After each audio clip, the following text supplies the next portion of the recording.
शीत दिन हो किंबा वर्षा दिन ठंडा पागरे सबुबले गर्मा गरम सूप पीवा पाई भल लगी थाए। आज आसतु बनैबा वेजिटेबल सूप। ताहले चलतु स्टार्ट करबा आजिर रेसिपी। प्रथमे मु कड़ाई रे गोटे चामच बटर देइछि। बटर मेल्ट हो जिबा परे रसुण मु 6-7टी ताको छोट छोट काटी नेइथिली। रसुण को देई टिके भाजी देबा परे पियाज गोटे बड़ साइज रो मु काटिके छोट छोट काटी नेइथिली। पियाज कड़ाई रे देइकरी किछि टाइम पर्यंत मु भाजी नउछि।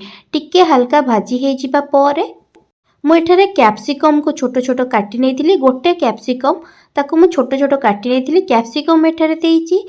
ता सहित गोटे कप मु मक्का नेइथिली। मक्का एठारे गोटे कप दबा परे मु गोटे मीडियम साइज रो गाजर ताको काटिके छोट छोट काटी नेइथिली। एबे मु एठारे गाजर दउछि। गाजर दे सारिबा परे मु बीन मध्य अल्प किछि काटी नेइथिली। छोट छोट करी काटी नेइथिली। मु बीन को मध्य देकिरी किछि टाइम पर्यंत मु भलसे गोळेई नउछि।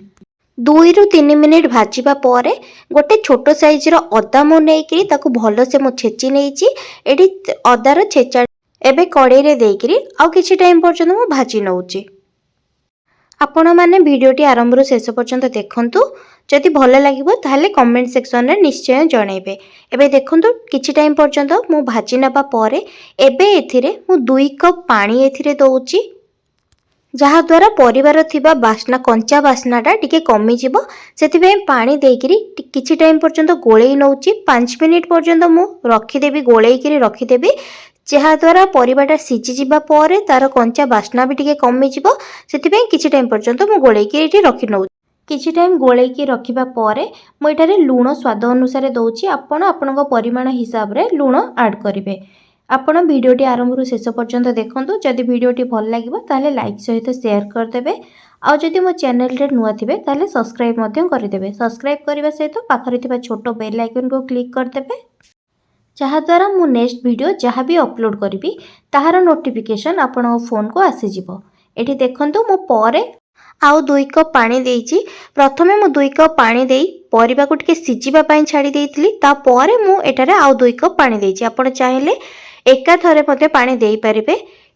एबे सूप रे दबा पई मु एठारे मांडिया पाउडर नेइछि। मांडिया पाउडर मु एठारे 2 चम्मच नेइछि। आपण जदि अधिका सूप बनौथिबे सेही हिसाब रे अधिका मांडिया पाउडर नेबे।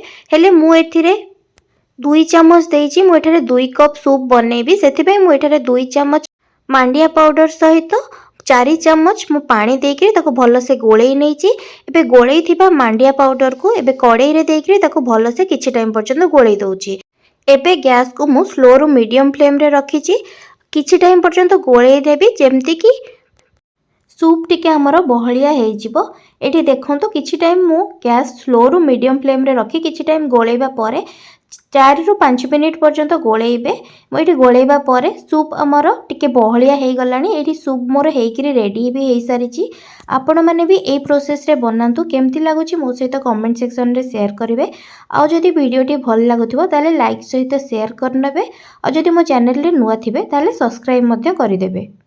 सब्सक्राइब करबा सहित पाखरे थिबा छोटो बेल आइकन को क्लिक कर देबे। जहा द्वारा मु नेक्स्ट जहा भी वीडियो अपलोड करिवि ताहार नोटिफिकेशन आपण पाखरे पहुंची परिबो।